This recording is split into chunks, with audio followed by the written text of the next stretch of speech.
Golal Media.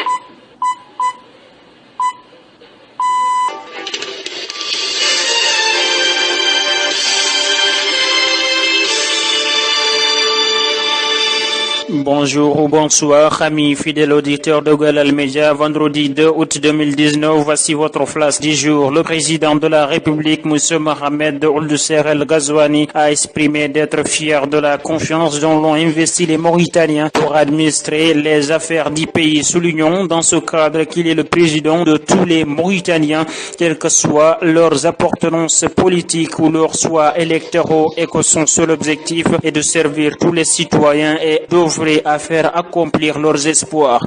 À peine investi, le président de la République, Ould Ghazouani, s'est mis aussitôt au travail sans attendre. Il a déjà accordé 3 audiences à des personnalités selon l'AMI, dont il a accordé jeudi après-midi au palais présidentiel à Nouakchott au vice-président égyptien pour les affaires de la défense, le général Sedki Sobhi, lequel a félicité le chef de l'État pour la prise de ses hautes fonctions.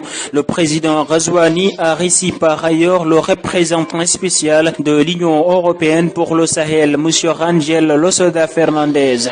L'ancien président Sidi Mohamed Ould Cheikh Abdallah a adressé jeudi un message au président mauritanien Mohamed Ould Cheikh El Ghazouani dans lequel il a loué son programme électoral, ajoutant qu'il portait de nobles valeurs humaines. L'ancien président, qui n'a dirigé le pays que près de 2 ans seulement après avoir été invincé par un coup d'État en 2008, a appelé le nouveau président à mettre immédiatement son programme en exécution et plutôt qu'a-t-il ajouté, il est à même de contribuer efficacement au développement économique et social du pays. Mohamed Ould Cheikh Ghazouani est le 10e président dans l'histoire de la Mauritanie depuis son accession à l'indépendance en 1960 et le 2e à accéder à la magistrature suprême à travers les urnes après le président Sidi Mohamed Ould Cheikh Abdallah. Le président du parti APP, Massoud Ould Khair, a qualifié le jour béni, le jeudi d'hier, d'investiture du président Eli Mohamed Ould Cheikh El Ghazouani. Ould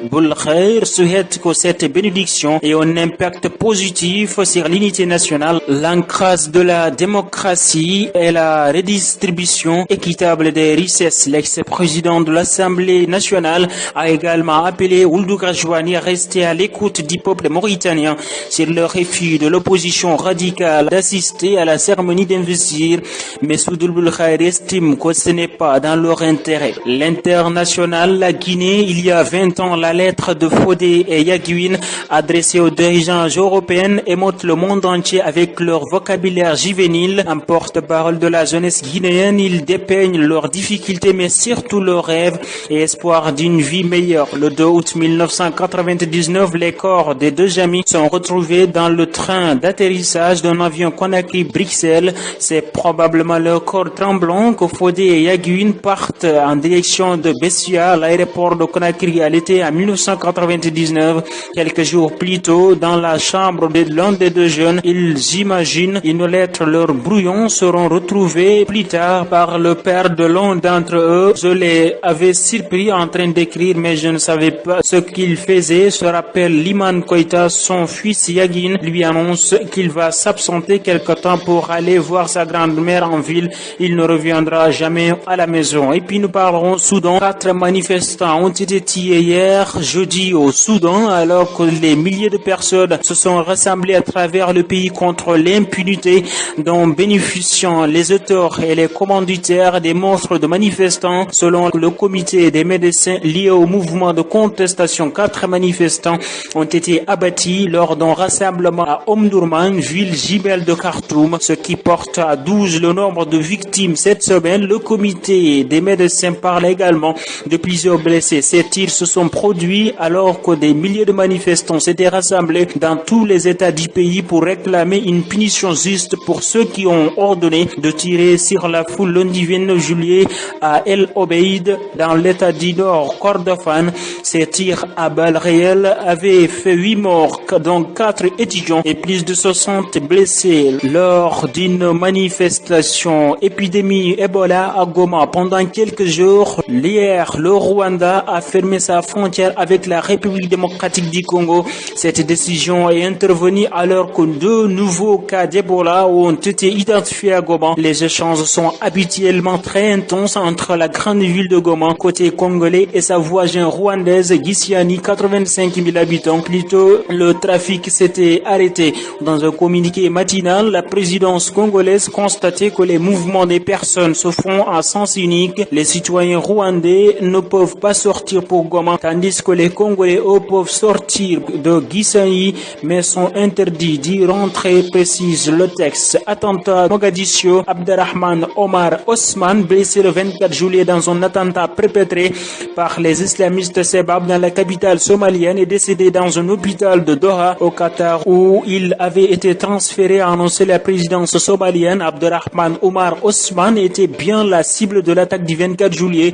Ce jour-là, les Sebab avaient mené un attentat suicide contre la maire de Mogadiscio, causant la mort d'au moins 6 personnes et en blessant 6 autres. Selon une source sécuritaire, un kamikaze était entré dans le bâtiment où avait lieu une réunion et s'est fait exploser, faisant 6 morts et 6 blessés. Une attaque menée à peine 1 heure après que James Swan, le représentant spécial de l'ONU en Somalie, y rendit visite au maire. Les femmes saoudiennes seront désormais autorisées à obtenir un passeport et à voyager à l'étranger sans devoir obtenir l'accord préalable d'un tuteur de sexe masculin, ce jeudi le gouvernement à Riyad. Cette nouvelle règle s'appliquera aux femmes âgées de 21 ans ou plus.